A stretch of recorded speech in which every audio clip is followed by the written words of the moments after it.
Hello बच्चों, मेरा नाम है सुधांशु दुबे और मैं आप सभी के बीच हाजिर हूं इस संकल्प भारत के प्यारे खूबसूरत चैनल पे।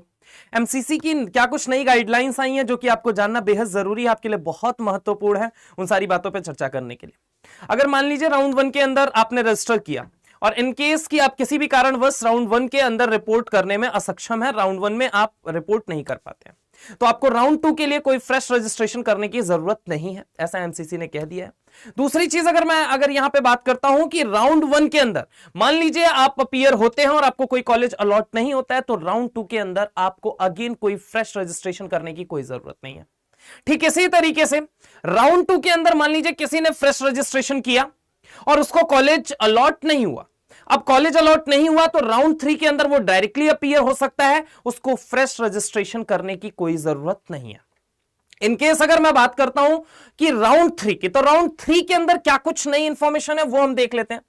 If a candidate is freshly registered in round 3, अगर कोई कैंडिडेट फ्रेश रजिस्ट्रेशन कर रहा है राउंड 3 काउंसलिंग के लिए and is not allotted a seat, और उसे कोई सीट अलॉट नहीं होती है, तो ही और she is eligible to participate in a stray round.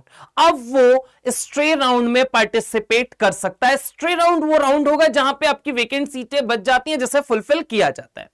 अब इस स्ट्रे राउंड को लेके क्या कुछ नई जानकारी जो एमसीसी ने हमें दिया है, क्या कुछ नई गाइडलाइंस जो जारी किया है, जो कि जानना बेहद जरूरी और बहुत ज्यादा इंपॉर्टेंट है। मुझे लगता है कि वो हर एक बच्चे को पता होना चाहिए जिसने इस साल नीट दिया था और जिससे ये लगता है कि वो स्ट्रे राउंड तक कम से कम काउंसलिंग के दौरान तो पहुंच ही जाएगा, उस तक ये बात पहुंचना बेहद जरूरी है। तो यहां पर मैं आपको दिखा दूं, उन्होंने क्या कहा है, if a candidate is allotted a seat in stray round, अगर किसी कैंडिडेट को स्ट्रे राउंड तक सीट मिल जाती है, then he has to join, mark the word. उन्होंने क्या बोला है यहां पे, अगर हम बात करें तो यहां पे अगर हम बात करें, उन्होंने कहा if a candidate is allotted a seat in stray round, अगर किसी कैंडिडेट को स्ट्रे राउंड के अंदर सीट मिल जाती है, ही हैज टू ज्वाइन का मतलब यह है उसे एनी हाउ वो सीट लेनी ही पड़ेगी। आप चाह के भी उस सीट को लेने से मना नहीं कर सकते हैं, इनकार नहीं कर सकते।